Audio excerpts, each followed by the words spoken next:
copie qui a beaucoup plu aux Européens, c'est les mobilités sud-sud.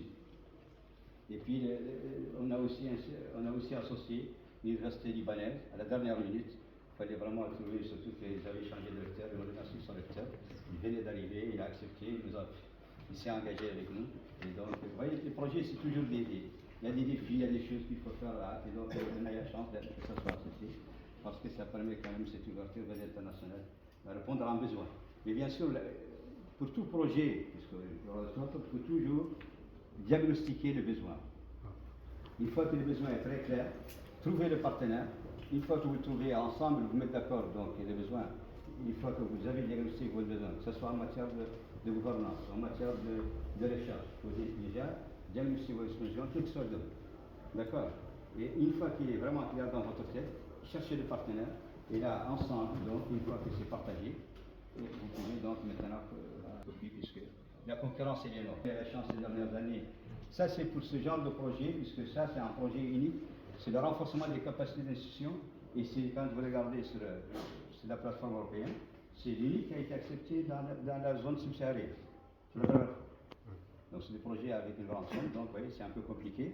C'est beaucoup plus facile avec les mobilités, les autres types de projets dont je vais parler tout à l'heure, les MIC.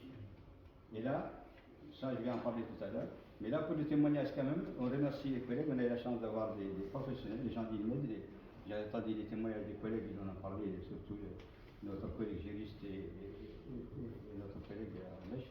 Donc ce professionnel, c'est des partenaires qu'on a eus, cette attention particulière qu'ils ont portée, et l'engagement dans le projet, que ce soit avec nos amis nigériens, tous les partenaires sont bien engagés dans le projet.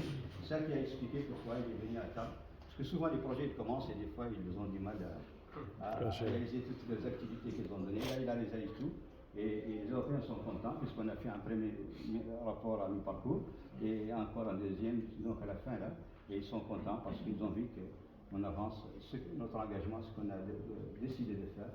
Donc on les fait correctement. Et ça, c'est l'engagement des différents partenaires, on les remercie quand même, et la confiance qu'ils ont donnée à l'Université de Nouakchott. Donc ça, c'est un témoignage, surtout par rapport aux collègues qui ont travaillé avec nous. Et puis bien sûr, ça a ouvert beaucoup de perspectives, les collègues nous en ont parlé. Et on aurait pu aussi prendre des témoignages des chefs de département, parce qu'il y a eu des visites donc de collègues, une dame qui est chercheur en histoire, je crois, qui est venue ici au département.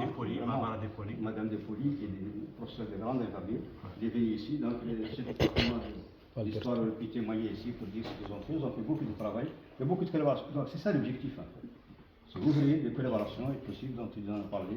Et vraiment, et on remercie les collègues, surtout notre ami juriste, puisque je trouve que vraiment ça a eu un impact énorme, sa mission, pour l'université, pour son ouverture vers l'international. C'est vraiment ça.